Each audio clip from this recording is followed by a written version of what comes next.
Well, hi, I'm Jay Arthur, author of Lean Six Sigma for Hospitals and the QI Macros. When I was working at US West in the phone company, we had a little problem in Iowa. We were doing about 12,000 repair appointments a month. That's where they would come out and fix your landline phone. I know you don't have those anymore, but we used to have landline problems.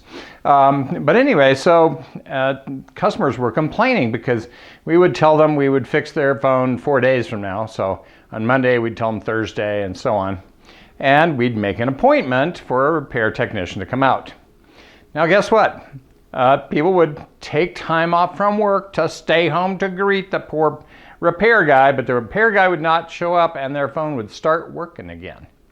And that was annoying them quite a bit. And so I got called in to do a little data analysis. And very quickly we discovered as we were looking at these, there's something called a loop test. So in a phone company, we could test from the central office where all the switching occurs all the way out to your phone and then all the way back. And if that loop was okay, then the problem had to be inside of our switching area. And probably 75–80% of the ones that we were getting appointments for did not need an appointment because it was in our switch. And so we figured this out like on a Monday, and on Tuesday they changed how we handled all that. So if you had a successful loop test out to the house, we just said your phone will get fixed on Thursday, you do not need to stay home.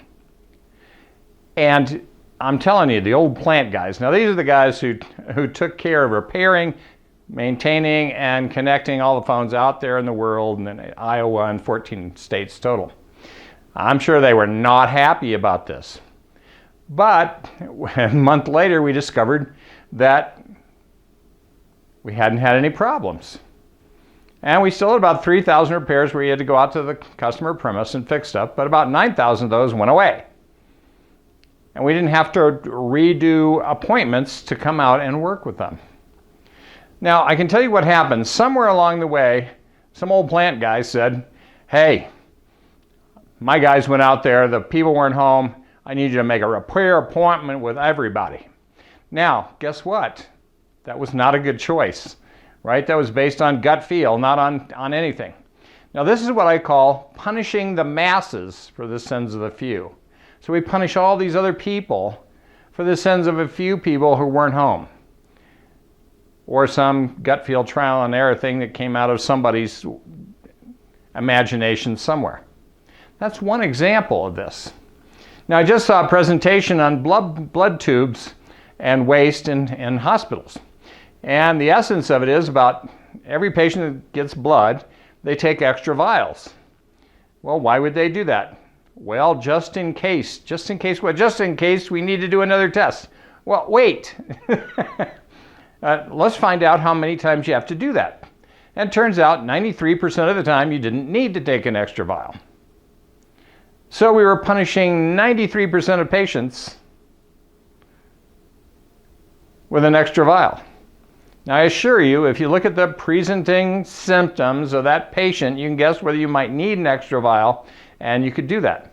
And so what they did was they canceled all this extra vial stuff.